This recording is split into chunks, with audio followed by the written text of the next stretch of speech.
இன்றைக்கி பார்க்க போகிற ரெசிபி கொள்ளு சூப். நான் ஒரு 1 ஸ்கூப் கொள்ளு தான் எடுத்திருந்தேன் இந்த சூப்புக்கு. இதில் 160 கேலரிஸ் இருக்குது. நான் நைட்டே கொள்ளு நல்லா வாஷ் பண்ணிவிட்டு ஊற வச்சுட்டேன். ஸோ நெக்ஸ்ட் டே மார்னிங் இது நல்லா ஊறியிருக்கும். இந்த தண்ணியை நீங்கள் குக்கிங்க்கு யூஸ் பண்ணிக்கலாம்.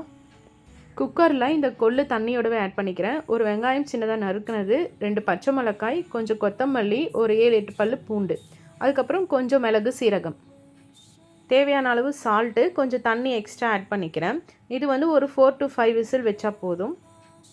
ஸோ இப்போ கொள்ளு நல்லா வெந்துருச்சு. இதை நம்ம ஜாரில் போட்டு அரைச்சி எடுத்துக்கலாம். நல்லா பேஸ்ட் மாதிரி அரைச்சி எடுத்துக்கோங்க. உங்களுக்கு எவ்வளோ தண்ணியாக வேணுமோ அந்த அளவுக்கு நீங்கள் வாட்டரை ஆட் பண்ணிக்கோங்க. கொள்ளு சாப்பிட பிடிக்காதவங்க இந்த மாதிரி சூப்பாக எடுத்துக்கலாம். வெயிட் லாஸில் இருக்கவங்க இந்த சூப்பை தாராளமாக எடுத்துக்கலாம். ஏன்னா இதில் வந்து 0 ஃபேட் இருக்குது, ப்ரோட்டீனும் அதிகமாக இருக்குது. லாஸ்ட்டாக நான் இதில் கொத்தமல்லி, கொஞ்சம் பெப்பர் ஆட் பண்ணிக்கிறேன். இதோட டேஸ்ட்டும் ரொம்ப சூப்பராக இருக்கும்.